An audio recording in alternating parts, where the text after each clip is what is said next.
So hi everyone, my name is Prathna. My pronouns are she and her, and I am an MSW student. I'm doing my master's in social work at U of T, and I'm doing my placement at Sheena's Place. So just a little bit more about me. I am originally from India, so I was born in India, and I moved to Canada when I was 9 years old. So I am Indian Canadian, and those are two parts of my identity. And sometimes when I was growing up, I just felt like I was caught between those two worlds while not belonging to neither one fully. And which is why I decided to do this presentation on culture because it's been a big part of my life. So just a little bit more about this presentation today. I will be using a platform called Menti. And through this presentation, I'll be asking for your feedback. And the way to do that, if you want to get ready in advance, is if you can just open a new tab and go to menti.com. So that's menti.com. And then it will ask you for a voting code. And we will give that to you once we get to that specific slide. And you can just submit your answers in there. But we'll talk a little bit more about that when we get there, but just so you can be prepared. You can have your tab open to menti.com and then you can participate if you like. Just a little note about the content for today. So I will be talking about specific cultural experiences, and I will not be covering all cultures and all experiences because culture is such a broad term. And there is so many different cultural experiences and the way that culture affects our lives. So I will be focusing on specific cultural topics such as racism and shadeism. In most of the content that I'll be discussing today is based on research, but in certain cases, I might offer my own perspective on these cases, and I might share some of my own experiences of being Indian and Canadian. And this is in no way will I be speaking for my whole race or culture, and it is entirely just my own experiences that I will be talking about. Just a content warning, so this presentation will focus on specific examples of racism and shadeism, which might be triggering or uncomfortable for folks.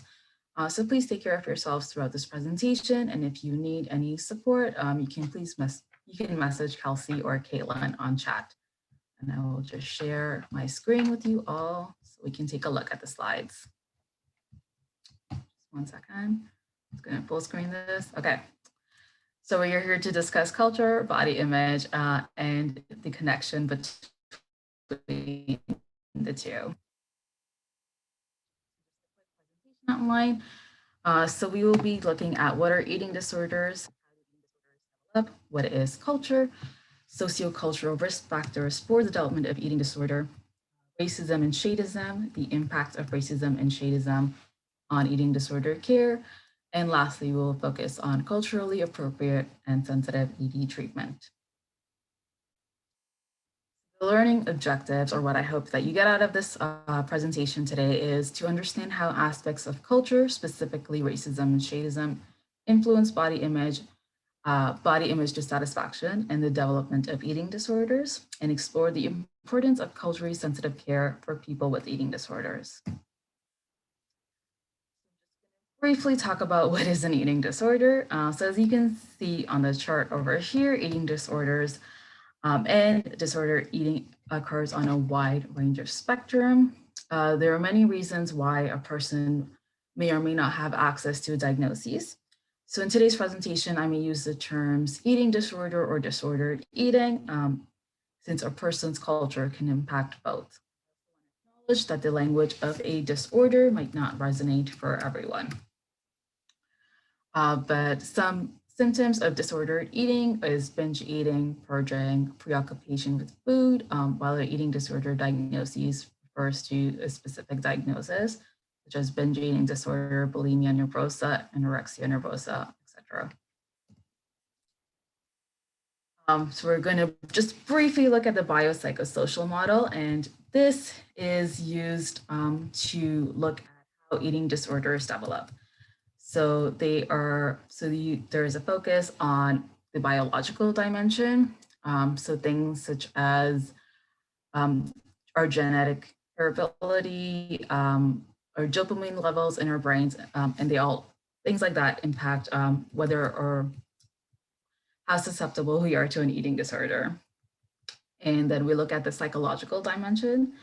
So body image dissatisfaction, low self-esteem, perfectionism, and other personality characters, and how they make us more or less susceptible to an eating disorder. The social dimension that focuses on family and interaction with others, such as bullying, teasing about size or weight. So just briefly want to acknowledge that this graph does mention weight-concerned mothers, and that is problematic as it can be any weight-concerned parent or other family members and not just mothers. And lastly, there is a sociocultural dimension, which is what we'll mostly be focusing on today. So it does take into account social comparison, media representation, cultural definitions of beauty is what we'll briefly touch on today, objectification. So just wanted to highlight this model, and this is how eating disorders are looked at, and we see how eating disorder, how these dimensions sort of interact with each other in the development of an eating disorder.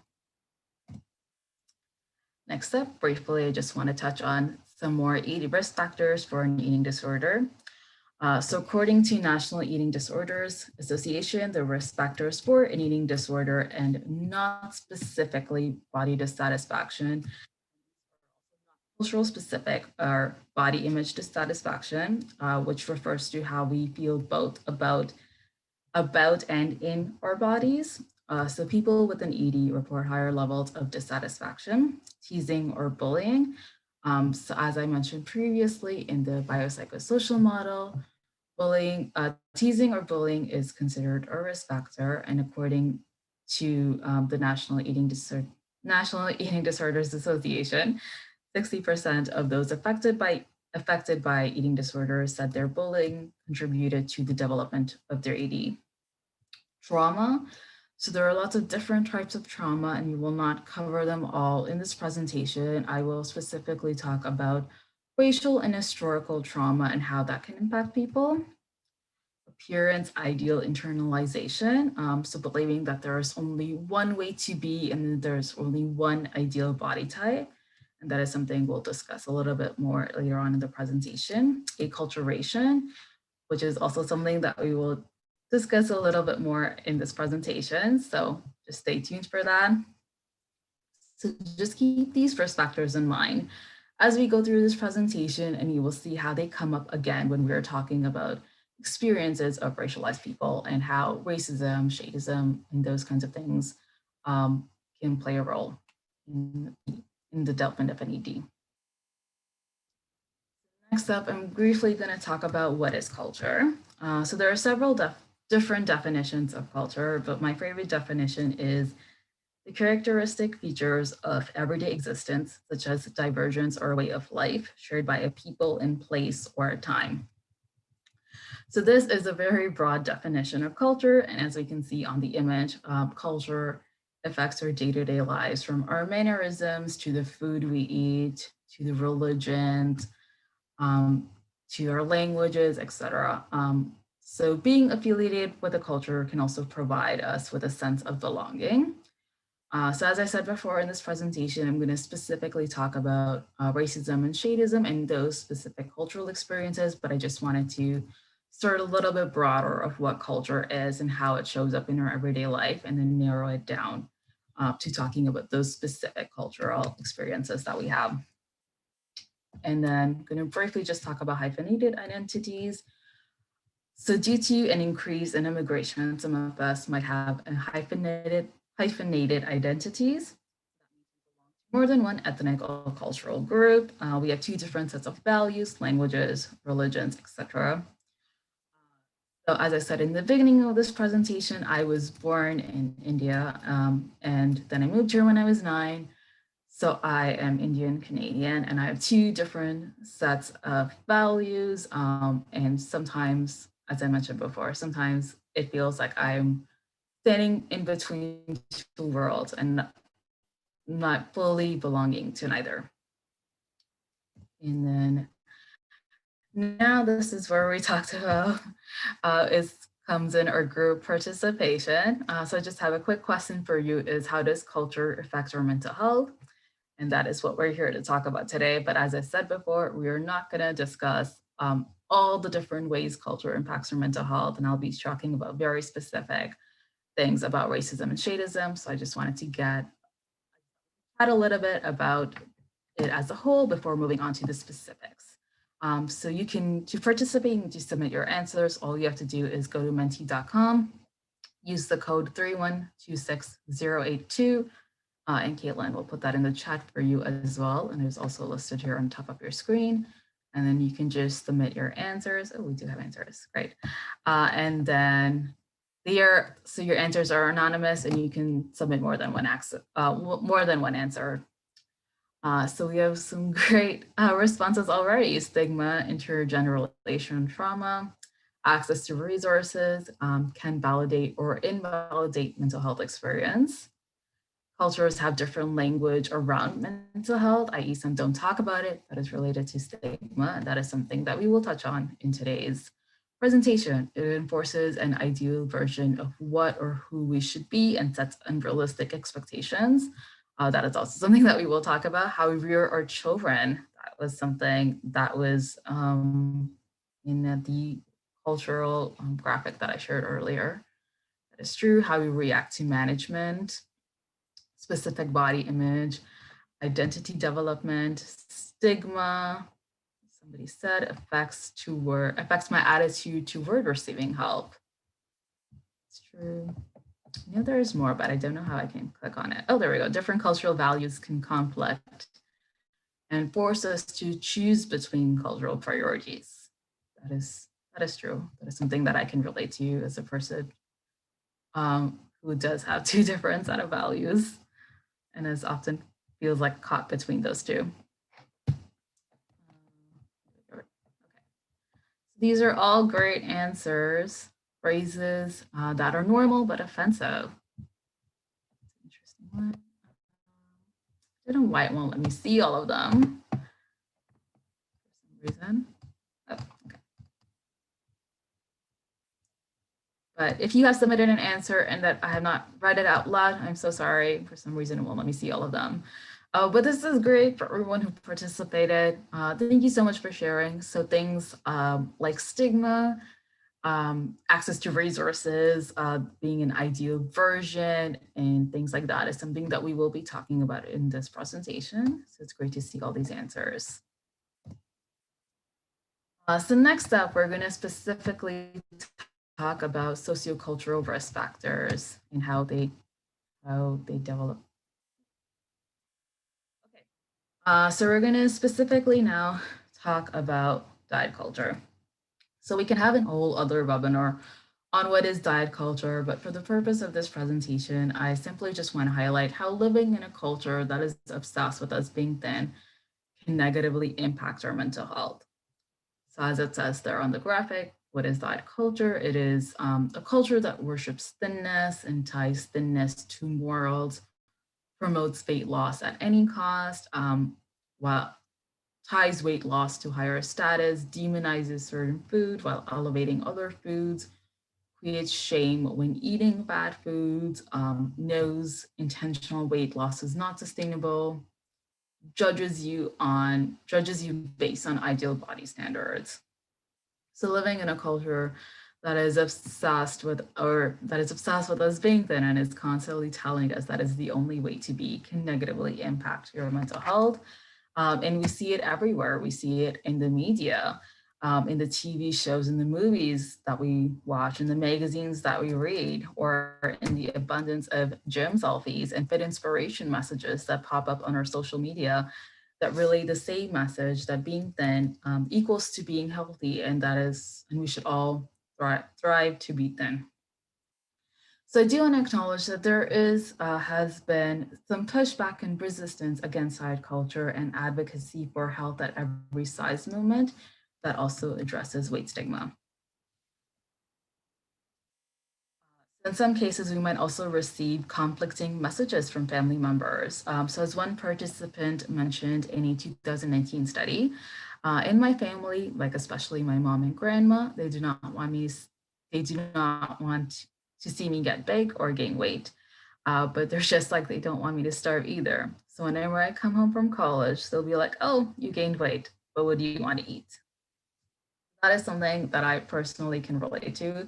It is something that I have heard many times from my mom or my grandma. And to them, this is just their way of expressing love. They like to be brutally honest with me about the way I look, but they will also try to feed me because that is their way of experiencing love and care. And they're like, "Oh, you should eat," and because that is how they tell me that they love me. So that is something that I can personally relate to. And if you live, and if any of you might have experienced this or have a similar experience, it can be confusing. It was especially confusing for me growing up, hearing these messages, and then on the one hand, and receiving food from the other hand. Now, I'm going to talk about acculturation. As you remember, it was listed as one of the risk factors earlier. So acculturation means assimilation into a different culture, typically the dominant one. Acculturation stress refers to mental and emotional challenges of adapting to a new culture.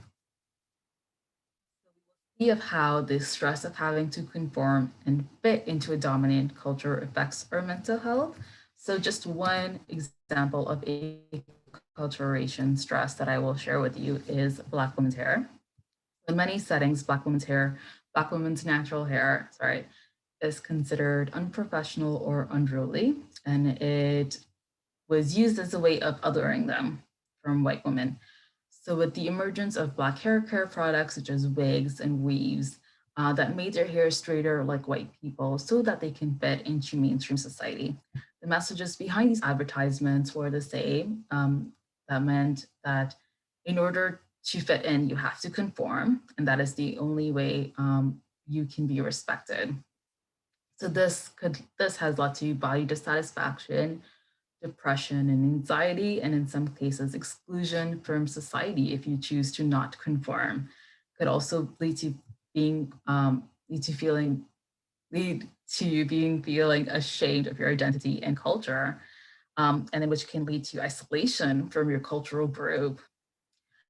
So these feelings of isolation, shame, or body dissatisfaction that comes from the specific from the stress of having to fit into the society can lead to eating disorders or disordered eatings. I also want to highlight that there has been ongoing advocacy starting from the 1960s onwards for Black women to keep their natural hair as it is.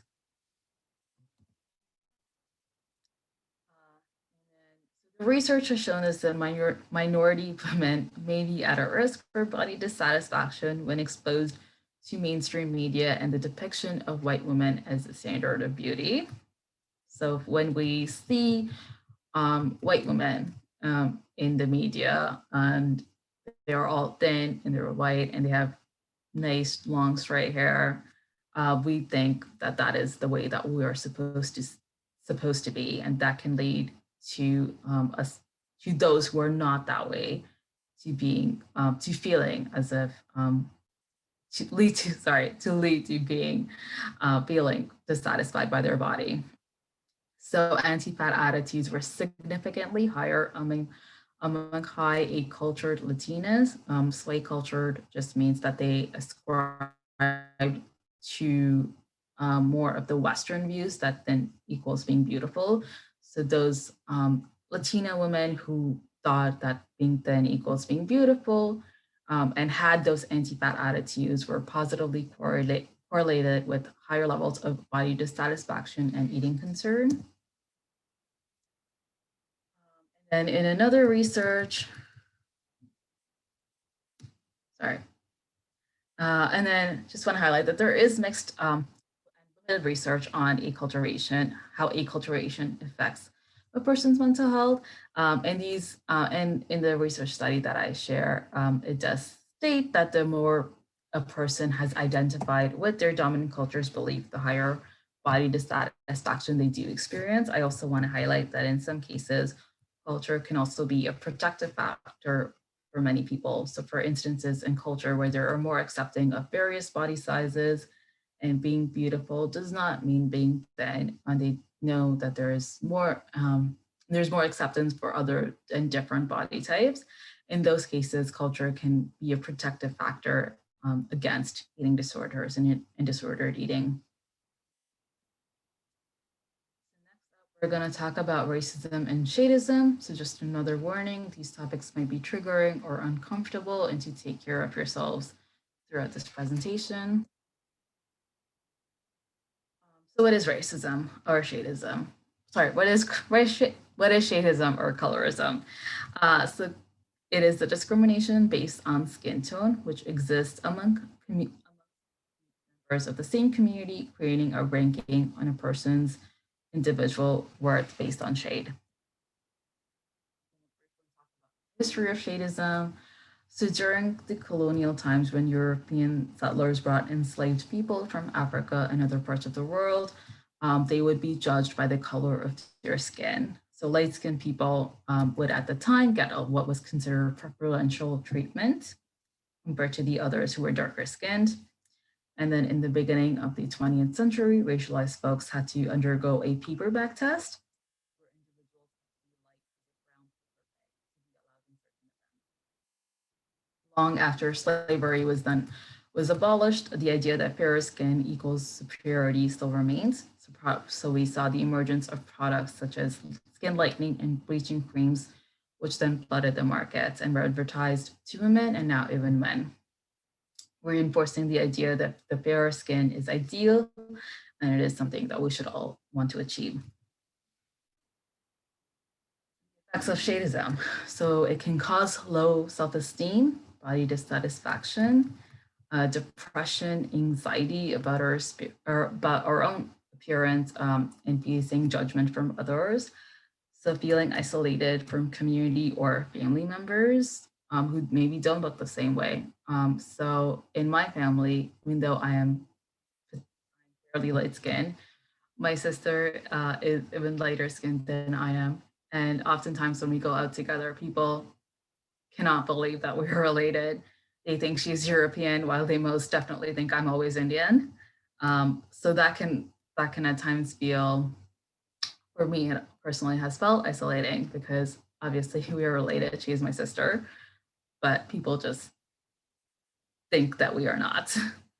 It can also lead to exclusion from social or cultural groups.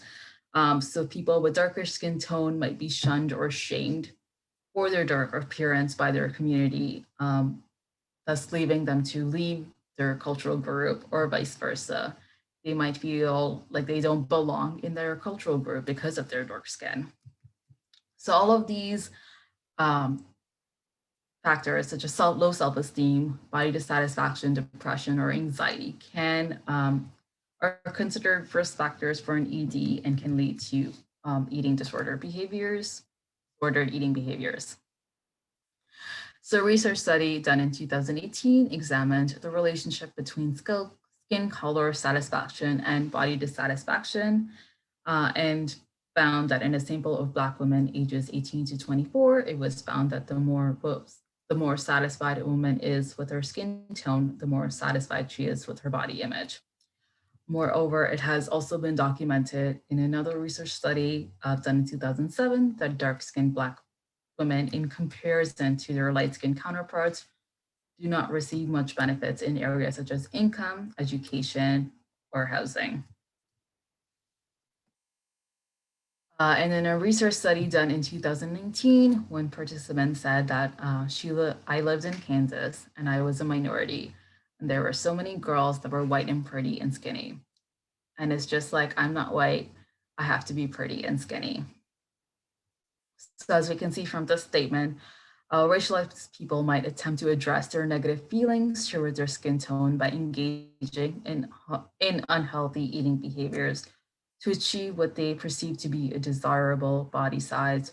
And or due to the discrimination they face, they might engage in disordered eating behaviors to achieve the desirable body size because they cannot change their skin tone, or they might engage in those behaviors as a coping mechanism from all the negative messages that they receive from society.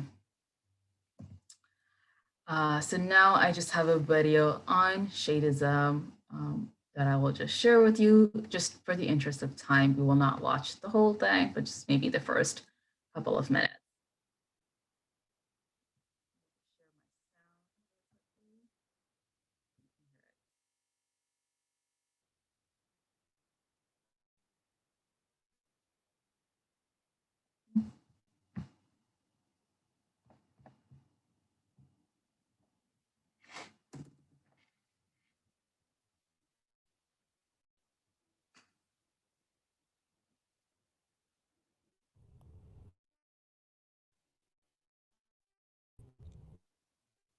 Don't wear white. It doesn't. Don't go out in the sun too much. You'll get even darker.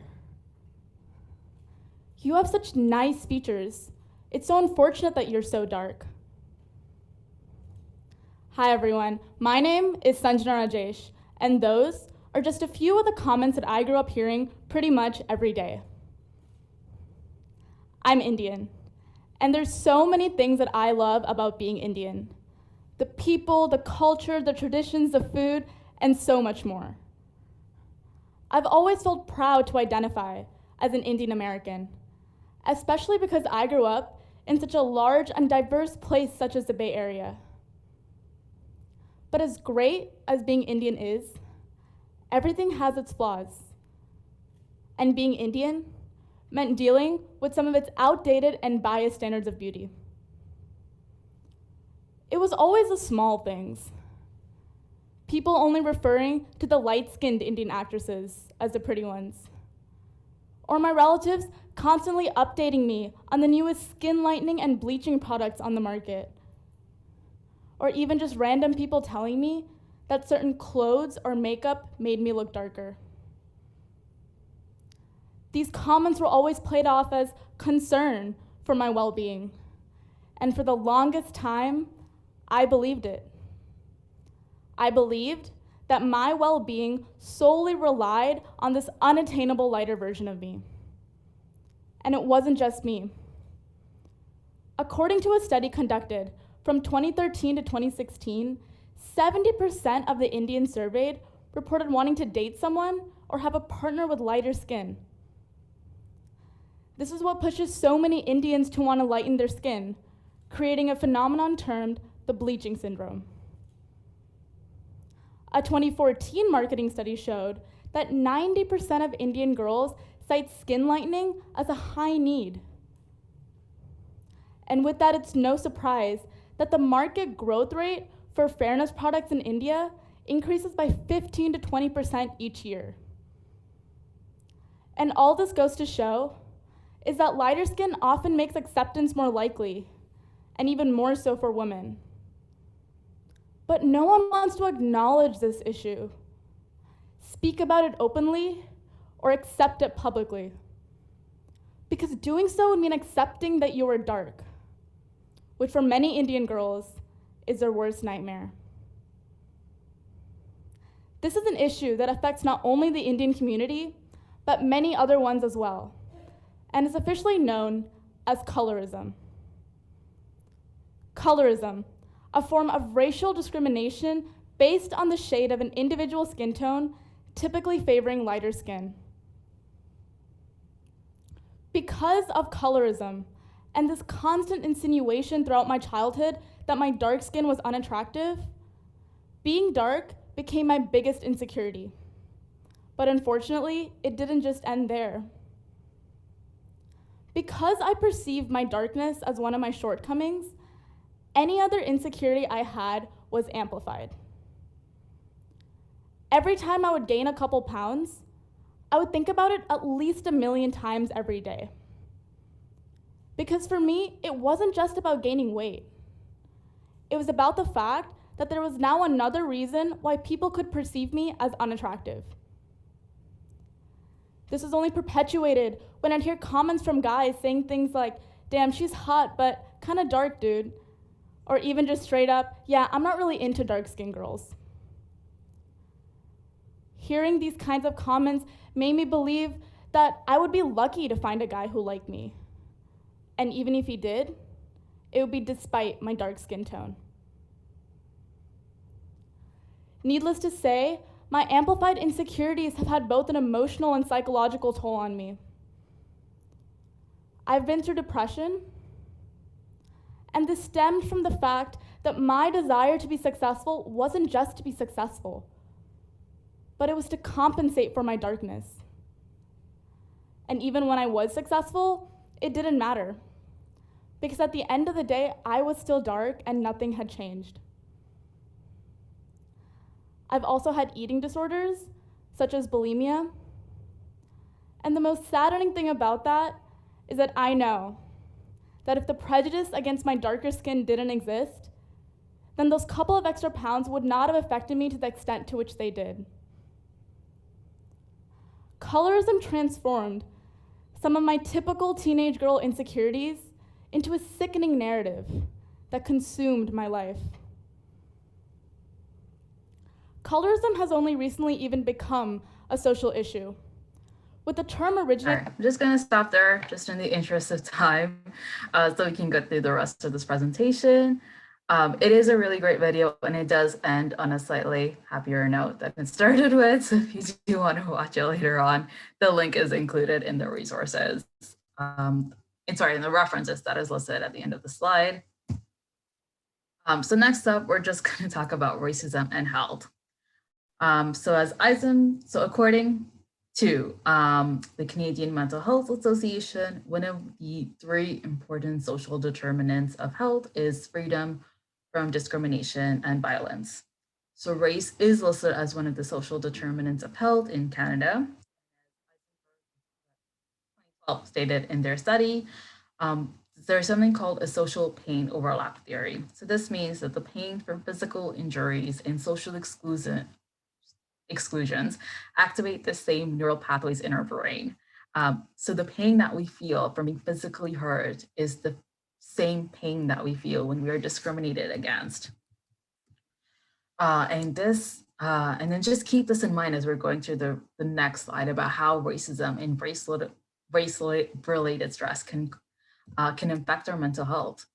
So racism and race-related stress can cause increased levels of anxiety and stress-related illness, such as high blood pressure or cardiovascular diseases. It can also cause internalized beliefs. So as we saw when we discussed shadeism, racialized people might internalize the messages received from society, whether it is about being thin or is it about being a lighter skin tone.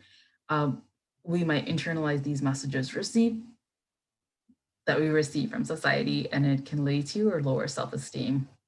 It can also cause feelings of helplessness or worthlessness, so we can feel unsure about ourselves or our place in society. It can lead to something called racial battle fatigue, which is resulting from a daily struggle with racism or racist-based behavior, causing a person to constantly be on guard to protect themselves against the hostile environment. So we might be constantly dealing with microaggressions, people constantly asking us, where are you from? Or asking you how to say your name and then not pronouncing it correctly, even though you told them how it needs to be pronounced. Can lead to intergenerational racism and trauma. So that can stem from colonization or slavery, as we've discussed. So for some people, they might use food as a coping mechanism for dealing with racism or race-related stress. Racism can also impact the type of food that we have access to. So earlier when I asked you how culture affects our mental health, someone had mentioned access to resources. So we're going to talk about food insecurity now. So food insecurity means insecure or inadequate access to food because of financial constraints. So in 2017 to 18, 1 in 8 households in Canada was food insecure, amounting to 4.4 million people, including more than 1.2 million children living in a food insecure household. So as we can see on the chart, this was taken from their study directly. The highest rates of food insecurity can be found in Black and Indigenous households. So what is the connection between food and eating disorders? Research has shown us that 7% of individuals with a food insecurity exhibited a clinically significant eating disorder. Food insecure individuals are also more likely to engage in objective binge eating and overeating, nighttime eating, purging, or other compensatory behaviors, such as exercising harder than usual or using um, water pills, food restriction, or dietary restraint. Food insecurity can also cause a lot of stress, which might cause people to engage in disordered eating behaviors as a coping mechanism. And as we saw previously, that food insecurity disproportionately affects racialized people. So we can infer that food insecurity can be a risk or a risk factor for EDs, and that it mostly affects racialized peoples. So next up, we're going to talk about the impact of racism and shadeism on eating disorder care. Before we get started, I do want to just say a few facts on Black women and eating disorders. And this is just something to keep in mind as we're going through um, on how medical practitioners respond to racialized peoples with an ED. So about 2.6% of Black girls were diagnosed with bulimia compared to 1.7% of the white girls. They also scored an average of 17 percentage points higher than their white counterparts on the severity of the bulimia. They also have a younger age of onset for anorexia than the general US population. So these statistics are specifically for Black women living in the US. Unfortunately, there are not a lot of stats on racialized folks and eating disorders due to a lack of research, but these are the numbers that I found for Black women in US. So just keep this in mind as we talk about how racism indirectly impacts how medical practitioners respond to racialized people with eating disorder care, with eating disorders.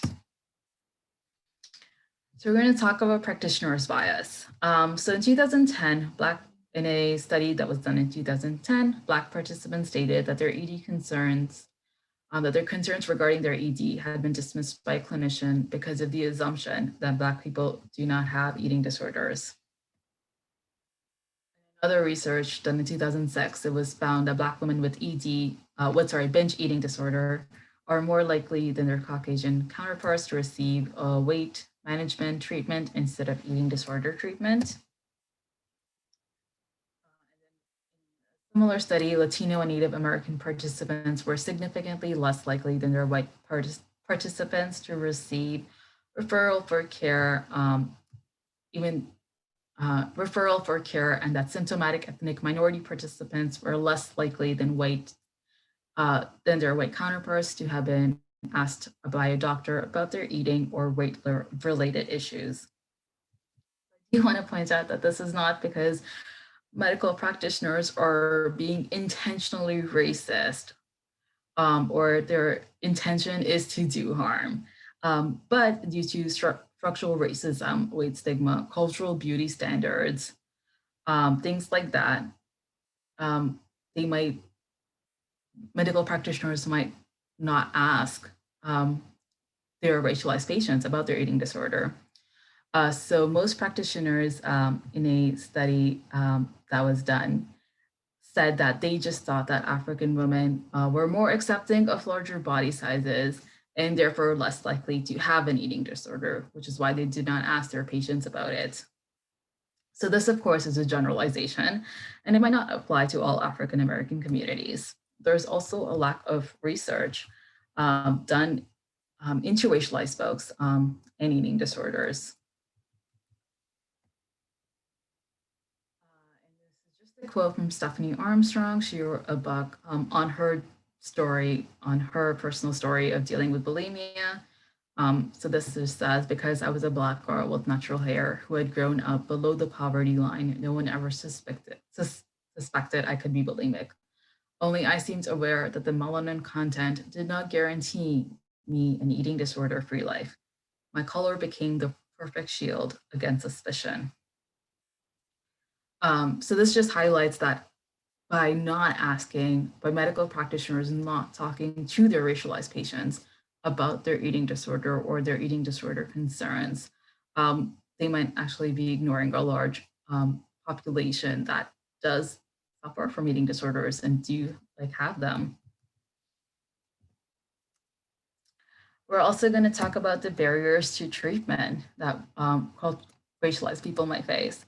So stigma or shame. So in general, there is a lot of stigma surrounding mental illness. And at times this can be due to a lack of understanding about what mental health is. Um, so personally for me, I had never heard the term mental health before. I think I started university. Nobody really mentioned it in my family or in my culture. It just wasn't a thing that we talked about. So mental health and taking care of our mental health can be a new concept for people who have not heard the term before or do not know what it means. There's also a lot of shame associated with mental health and having a mental illness. And it can also lead to feelings of internal guilt or self-blame that comes with it. There's also a lack of culturally accessible treatment. So as we talked about earlier in the presentation, people of color felt that they weren't heard by the right practitioners and felt that their concerns were largely ignored. There's also a lot of expensive treatment programs that is not covered by OHIP, and most people might not be able to afford these out-of-pocket treatments. And for treatments that are not, or for treatment centers that are not super expensive, and for the few that have affordable options, there is a long waiting list for these, leaving the rest of the population to wait really long for treatment or to seek help elsewhere. Next up, we're going to talk about incorporating culture in treatment and recovery. Before we talk about that, I do want to hear from you. So again, this is where your participation counts. So how can culture be a part of the recovery process? It's the same thing to submit your responses. You just go to menti.com and use the same code that was there earlier. So 3126082, and then you can submit more than one responses. Let us know how you think culture can be a part of the recovery process. Social support. Does that mean like from community or just from like the government social support? Ways of healing that come from one's culture, that is just incorporating cultural specific treatment, finding community.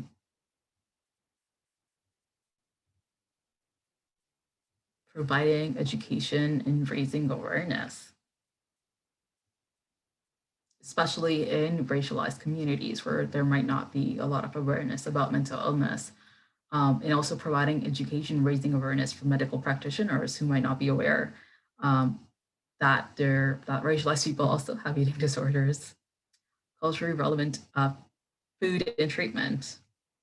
Organizations hiring representatives and staff members who are assuming are diverse and represent the staff that they're represent the population that they're serving. Does anyone else have any? Oh, one more.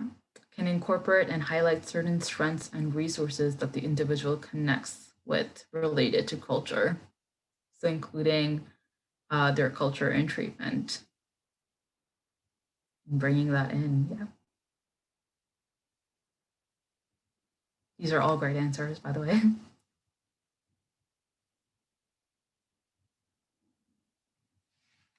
Okay, I'm just gonna skip ahead to the next slide. If you have any more answers, please feel free to submit them and we can check back in. Okay, so these are a few ways that I thought culture can be a part of recovery. So asking practitioners to reflect on their own biases. So there is an implicit bias test by Harvard University that practitioners can use to reflect on what biases they carry. Asking the clients questions about their culture. So it can be questions such as what role does food play in their culture? What is the standard of beauty in their culture? How they feel about their culture, and Do they have a close cultural community and what that is like for them? Or are they not close with their community and how that affects their mental health? Adapting current interventions to clients' cultural context. So one example of this that I'll just give is to keep in mind about a client if they come from an individualistic culture or a collective culture. So for instance, I'm from India and I grew up in a collective culture. So that just means that community and family is important to us. And sometimes, like for instance, like when we talked about earlier about um, my mom maybe sometimes making these negative comments about my body versus, and then just giving me plates of food to eat. So sometimes because I'm from a collective culture, it is not easy for me to set boundaries with my parents regarding food or regarding certain topics because that seems disrespectful from where I come from. Versus I also grew up in Canada where it's more of an individualistic culture where we teach people to stand up for themselves, to set those boundaries and how that's okay. And sometimes I still struggle between navigating those two lines. So for someone like me, it's not easy for me to set boundaries with my parents or with my other family members, even though because to me that's disrespectful.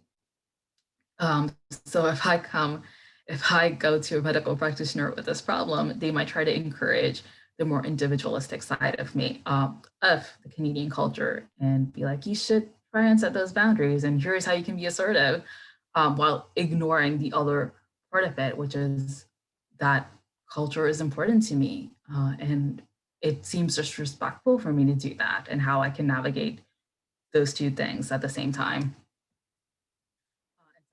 Earlier in the comments, hiring culturally diverse staff to represent the population that is being served. Also know that it's okay to not have all the answers regarding someone's culture. And it's okay to ask those questions if they're going to help better serve the clients. Cultural humility. So, cultural humility is a lifelong commitment to self-evaluation and critique, into readdressing power balances, into developing mutually beneficial partnerships with communities on behalf of individuals and defined population. That's a really long and wordy definition. So I do have a brief video on the difference between cultural competence versus cultural humility, and that will fully explain, much simpler language, what is cultural humility and why that is so important. I'm just going to play it really quickly. Yeah.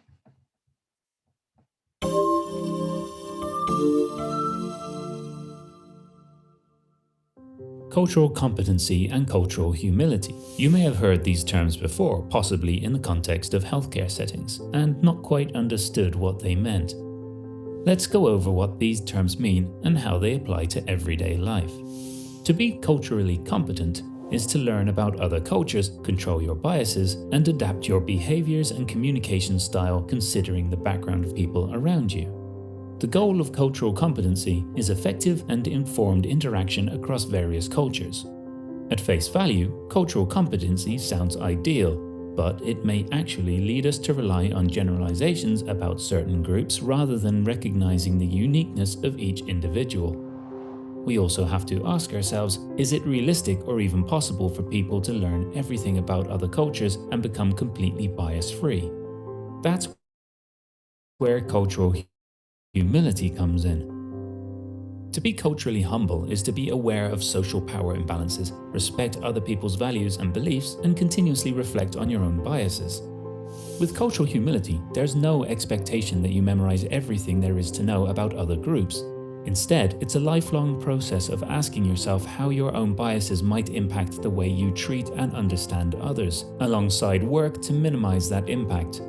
Cultural competency is a goal, while cultural humility is a mindset. Let's go over a few ways to practice cultural humility in our daily lives. Recognize that no culture is superior to another. Become comfortable with reflecting on and acknowledging mistakes you've made. Be honest when you're not sure about something. Learn about other cultures with the awareness that you'll never reach perfect understanding. Ask the people in your life if you can have open discussions and hold each other accountable during your learning journey. The great thing about cultural humility is that it acknowledges that no one can get it right all the time. In fact, a key component of cultural humility is being open about what we haven't learned yet. Although it can feel really uncomfortable to admit when we're wrong or don't know something, that vulnerability leaves room for us to continuously learn, grow, and promote equity and inclusion in our communities.